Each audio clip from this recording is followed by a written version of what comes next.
Hello and welcome to this Collaboration for Revit Tech Tip. My name is Adam Peter and I'm a Customer Success Engineer here at Autodesk. Have you ever had a really long sync central when working with Revit? Or maybe it felt long, but you feel like you have no way of knowing. In today's video, I thought you might like to know what goes into a sync central to see exactly how long each part takes. In my case, I'm working on a model in Collaboration for Revit, but the steps are the same for any sync central. Okay.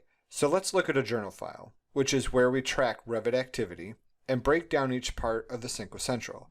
You can find your journal file under See Users, Your Username, App Data, Local, Autodesk, Revit, the version of Revit that you have, and then Journals.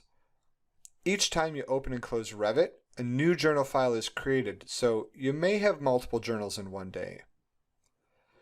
Once you find it, I like to open my journals with Notepad++, just because it's a little more robust than just generic Notepad. Now, once the file is open, what we're looking for are those slog lines or SLOG lines that have a chevron pointing either to the right or to the left, followed by STC, all capitalized. So we can just go up to search and find and see all the different lines where that command is found. Notepad++ has an added utility that allows you to kind of consolidate this search so you can get all the sync to central commands in one general area. Now let me switch to a graphic here and walk you through exactly what each step of this happens to be. So a typical sync with central includes a number of different steps. The first step is the save to local. That's the STL in the journal file, and that's a local save that preserves any of your current changes that you've made to the in-memory model state in case the sync central fails for whatever reason. Then it's going to do a two-step process for reload latest. So what this does is downloads any updates from the central model that are currently not present in your model, and then it's going to combine those downloaded updates with what you have in your local model and do a regen so that you have one whole complete model with all of the updates that have happened so far.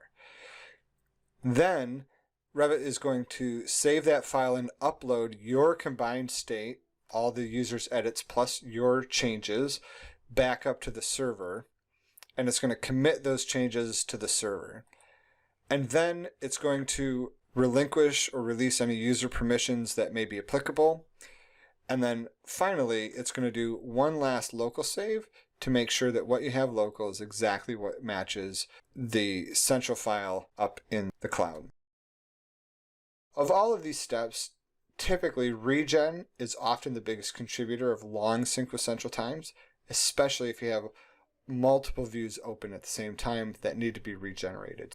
So in my case, you can see it took about 9 seconds to download changes, about 3 to regen, and about 7 seconds to save and upload the combined changes back. Hopefully this clears things up, and thanks for watching this Collaboration for Revit Tech Tip.